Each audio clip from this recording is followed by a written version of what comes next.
Hello traders, and I'm going to start off with Euro Yen. Now I shorted Euro Yen in the room from at this point here, and I just got keeping my stop just above today's 750 level, just to see if we're sitting on this 200, just to see if we can just break that low tomorrow and at least come down here and test 135. If we get a good move, we may even break 135. So what you could do is put a limit order in for just above 130 if you're in this, and then manage the trade. Ramp your stop up, or not ramp your stop up, but manage your stop if we start to break lower on this one. But you can see the way I've marked the waves on this one, and just looking for this to have been, as we gap down, fill the gap, which obviously was a better place to get short, and so that recovery wave looks to be done, and now we are poised to move lower. If you're not in this and you see 137 tomorrow, you might want to consider a short with a stop just above 137.80. 200 EMA is a strong EMA, but EMAs are there to be broken, they're just guides. So obviously it would have been better if we closed a little lower. Mind you, the Asian session's not started yet. But let's just see where we are. Right, moving across to the pound yen. We've got non-farm payroll tomorrow, so we need to be very careful. So we gapped down on this one, hadn't properly. We've filled the gap with Thursday's low. We haven't filled the gap with Friday's close. But that could take some time. At the moment, the yen is seeing some strength. We're seeing some repatriation. It's a safe haven when there is fear in the market, and so that's exactly what we are seeing right now. In fact, the Euro yen's dropped 10 points since I've just switched charts. US dollar yen at the moment holding up. So non-farm payroll, this is probably one of the most interesting charts out there. I would love to see some sort of gap fill up here, at which point I would like to get short. We're coming off this major support level at the moment. Hammerite bar, move up into the 20 EMA. If we get some good job figures, we may see this sort of level tested. At which point I would like to get short, because I think that is a great potential for a pullback. So we've had some waves down there, sell off, pullback, sell off. I just want to get in on what I think might be a wave B. Okay, so that's what I'm looking for on the US dollar yen. That would be my primary focus tomorrow. So dollar pairs, pound US is this was tricky to get into. I should have seen this. This actually set up. I think it was Monday or Tuesday. I can't remember. But it originally set up on Monday. Very late in the session Monday, we rejected this 760, 750 up there.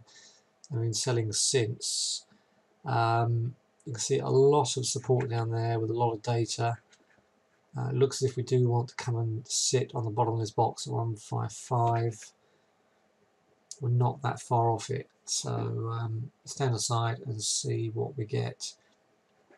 Euro US.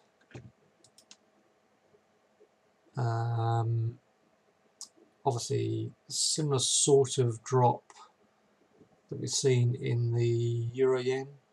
and that's still dropping as we speak, as we get towards the end of the US session.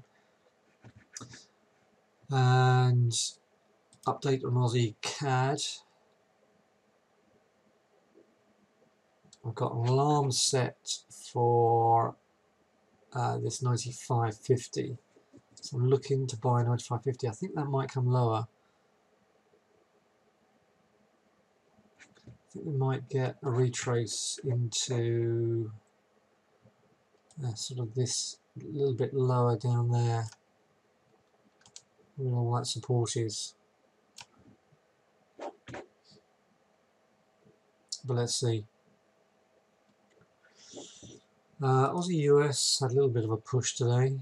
Let's see what happened to that. Nope.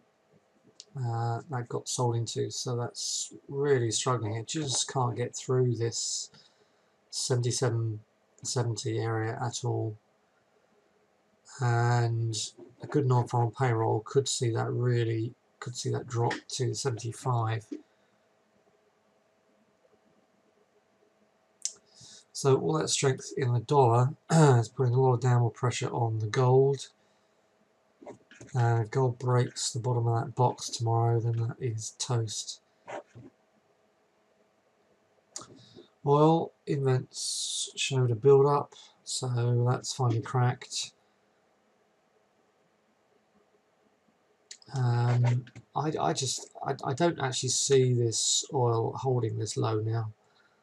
I think we're seeing a repeat of this over here. So any pullback to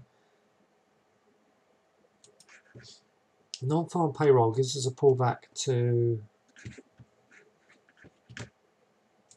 that level there. That's a great opportunity to get short, to see if we get a repeat of the October 1st, October 2nd.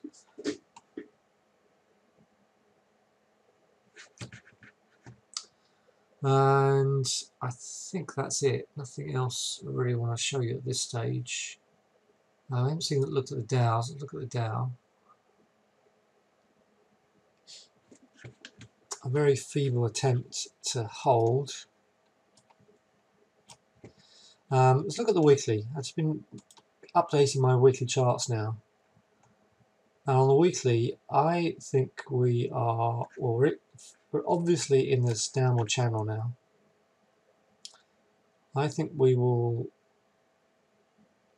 stay in this channel, potentially for the rest of the summer. There's some good data coming out. Okay, there's issues with the market, but there's some good data coming out. I think we could bounce into that, at which point, that's a major, that'll be a third test, and I think that'll be a three-wave reversal pattern, which could see us come down substantially to these kinds of levels, these kinds of support levels. So I've deliberately marked these up, just to prepare you. If you look at the histogram, this MACD histogram, you can see ever since 2013 summer, all the highs in this, with one minor exception, has been a divergence. So the steam is basically, the momentum is basically coming out of this market. So if we get any kind of relief rally in the German market, which filters through to the US market, then that's what I'm looking for. Okay, I'll go into more details about how to trade this as time goes on, but just watch out for that. It's been a slow grind so far, and I think that's the way we're going to see it. I'm not expecting a mad dash south. I just think this will, we've taken a long time to get up here. So I do think that once we get this sort of set up, we may not get as 18,100, 200 was a major firewall up there, and we just couldn't break through it.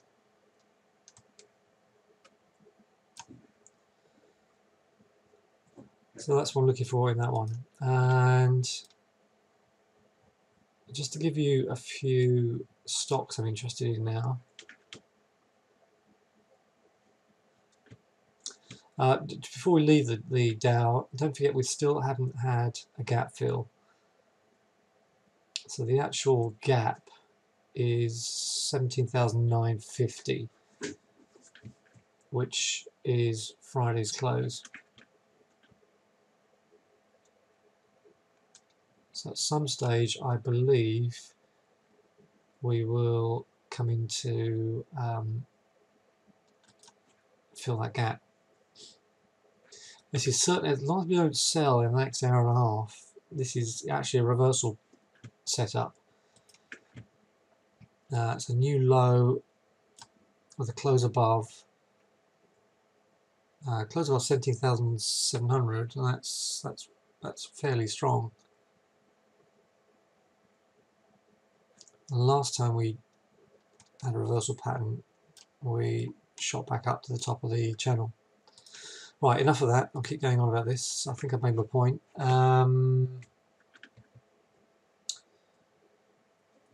Let's look at some stocks. Bank of America has come down to the daily 50. Gap fill is 1737, so watch out for a gap fill on that one for a potential reversion back to the downtrend that you saw over here from December to mid-January.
Okay, we'll leave it there. Thanks for joining me, and see you tomorrow.